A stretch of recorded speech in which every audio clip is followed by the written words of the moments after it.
Hay una frase que todos hemos escuchado en algún momento. Las mujeres piensan con la cabeza, los hombres con el deseo.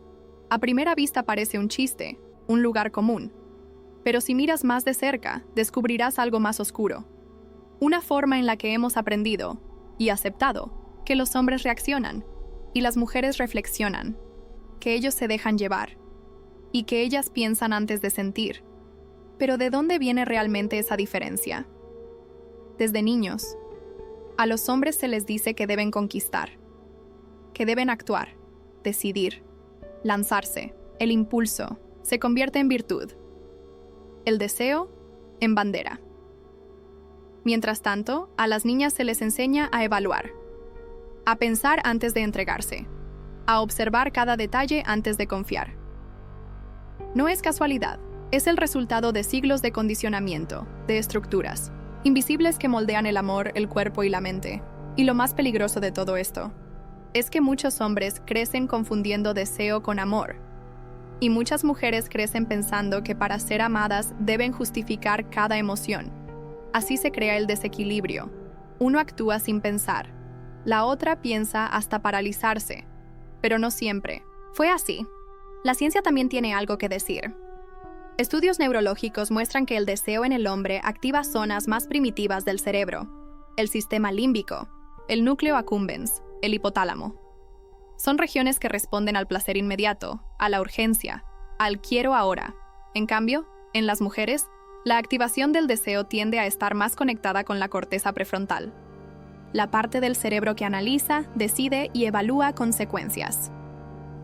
Esto no significa que uno sea más racional o emocional que el otro. Significa que el deseo, en el hombre, suele nacer más rápido y piensa después. Mientras que en la mujer, el deseo pasa primero por un filtro interno, ¿vale la pena esto?, antes de lanzarse al vacío. Entonces, ¿de verdad piensan diferente? ¿O solo se les enseñó a hacerlo? Quizás la pregunta correcta no es quién piensa con la cabeza y quién con el deseo, sino ¿por qué nos hicieron creer que no podíamos pensar y desear al mismo tiempo? Lo que estás a punto de descubrir es cómo esta diferencia malentendida ha destruido relaciones, confundido emociones y perpetuado heridas invisibles. En la siguiente parte, vamos a ver cómo esta diferencia afecta los vínculos, las parejas y el amor moderno. Y créeme, lo que viene puede cambiar la forma en la que entiendes tus decisiones, tus deseos y tu forma de amar. Cuando el deseo no piensa, el amor se quiebra. Hay algo que nadie te dice cuando empiezas a amar, que el amor sin conciencia se vuelve repetición y que el deseo, cuando no se entiende, puede convertirse en el mayor saboteador del vínculo. Desde fuera, todo parece normal. Un hombre y una mujer se gustan, se atraen, se conectan, comparten momentos, palabras, caricias. Fondo, hay algo que no cuadra, un desfase, un desajuste invisible que no se ve, pero se siente. Uno avanza desde la emoción, el otro desde la urgencia. Y aunque caminan juntos, no pisan el mismo suelo. La mayoría de los hombres han sido educados para responder al deseo como si fuera una orden, no como una brújula interna que necesita comprensión. No, como un impulso que hay que seguir. Y ya. Desde pequeños se les celebra por conquistar, por tener experiencia, por no dudar. La duda se castiga con burla. El análisis se tacha de debilidad.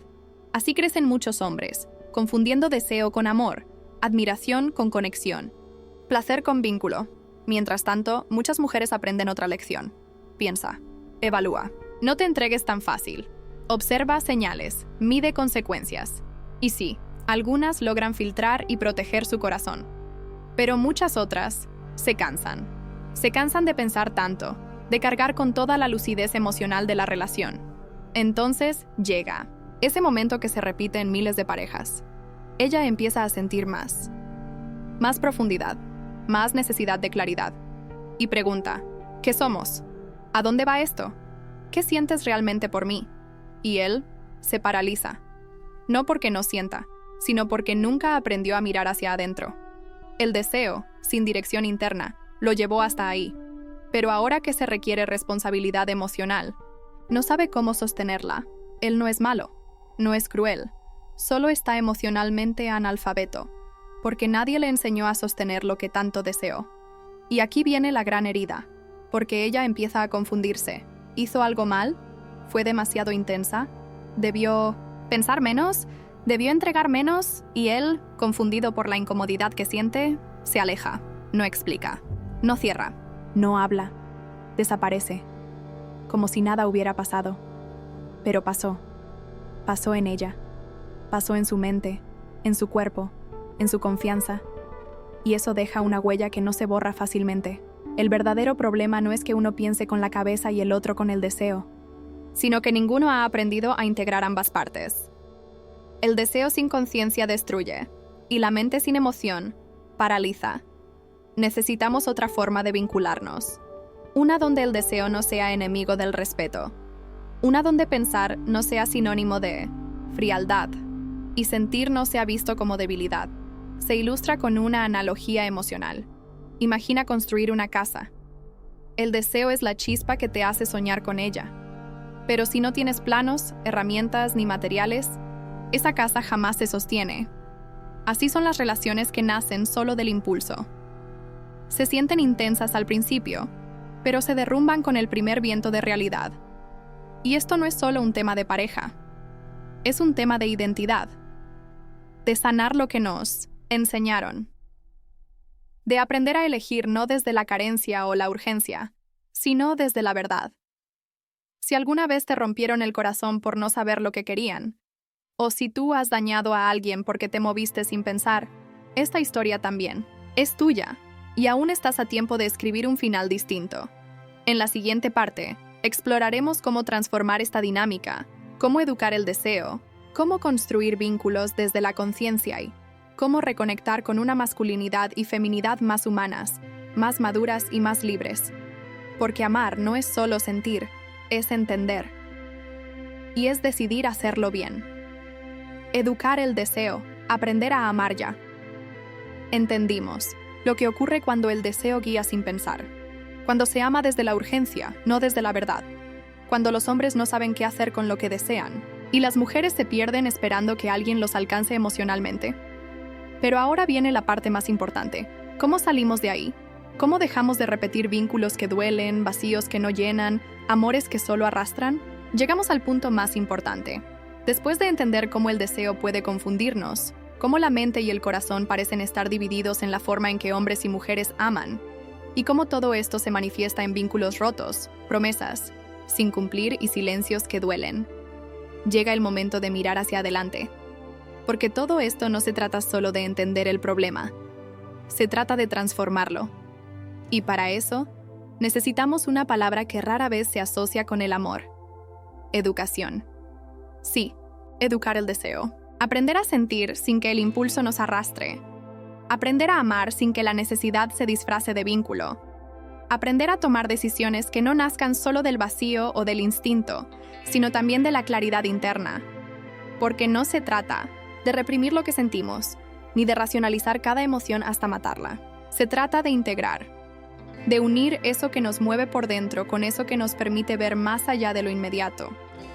Muchos hombres tienen que desaprender. Desaprender que ser hombre significa coleccionar historias, que la validación viene de conquistar y que el deseo es una señal de amor. No lo es. El deseo es solo el inicio de algo. Pero el amor verdadero empieza cuando, aún deseando, uno elige sostener, cuidar, estar presente. Un hombre emocionalmente maduro no es el que nunca siente deseo intenso. Es el que puede reconocerlo, mirarlo de frente y decidir qué hacer con él sin dañar a otros ni traicionarse a sí mismo. Eso es fuerza, eso es evolución. Y muchas mujeres también necesitan liberarse. Liberarse de cargar solas con la responsabilidad emocional de los vínculos. De pensar por dos, de justificar la inmadurez emocional de quienes no se han mirado por dentro. Ya no se trata de resistir, de esperar, de aguantar. Se trata de elegir, desde el amor propio, desde la conciencia de que no tienes que salvar a nadie, ni completar a quien aún no se ha encontrado. La nueva forma de relacionarse no busca que uno rescate al otro. Busca que dos seres completos se encuentren, se escuchen, se reconozcan y crezcan juntos. Una relación consciente no es perfecta, pero es honesta. No siempre es fácil, pero es profunda. no se basa en la intensidad pasajera del deseo, sino en la presencia cotidiana de dos personas que han hecho el trabajo interno de conocerse, aceptarse y decidir compartir su camino sin dejar de ser ellos mismos. Una relación así no teme al silencio, porque sabe hablar desde el alma. No se rompe por una crisis, porque está anclada en raíces verdaderas. Y no huye del compromiso, porque sabe que el compromiso no es una jaula, sino un acto de libertad elegida. Y sí, esto requiere coraje, porque amar con conciencia es un acto radical. Es nadar contra una cultura que te enseñó a huir, a callar, a sustituir antes que a sentir. Pero vale la pena, porque cuando aprendes a escuchar lo que hay detrás de tu deseo, descubres que lo que buscabas afuera nunca estuvo en otro cuerpo. Estaba en ti, en tu historia, en tus heridas, en ese niño o esa niña que solo querían ser vistos, amados, aceptados. Cuando entiendes eso, tu forma de amar cambia. Ya no eliges desde la urgencia, ya no te quedas donde no hay reciprocidad, ya no confundes intensidad con amor. Empiezas a caminar distinto, a mirar distinto, a desear distinto, y entonces, sin darte cuenta, comienzas a construir una historia diferente. Una historia donde el deseo no manda, pero tampoco se niega. Una historia donde pensar no enfría, pero tampoco paraliza. Una historia donde tú y el otro pueden encontrarse sin perderse, donde pueden tocarse sin romperse. Tal vez no se trata de que las mujeres piensen con la cabeza y los hombres con el deseo. Tal vez la verdadera herida está en que nadie nos enseñó a integrar esas dos partes, a sentir sin perdernos, a pensar sin desconectarnos, a amar sin olvidar quiénes somos, pero ahora lo sabes, y eso ya cambia todo, porque cuando alguien despierta, todo su linaje comienza a sanar. Y si tú llegaste hasta aquí, es porque estás listo para dejar de repetir historias que no te representan, para mirar adentro y construir vínculos donde puedas ser tú sin disfraz y amar de una forma que no duela, sino que eleve. Suscríbete si este mensaje resonó contigo. Comparte este video con alguien que merezca escuchar estas palabras. Y recuerda, el deseo sin conciencia destruye, pero el amor con conciencia lo transforma todo.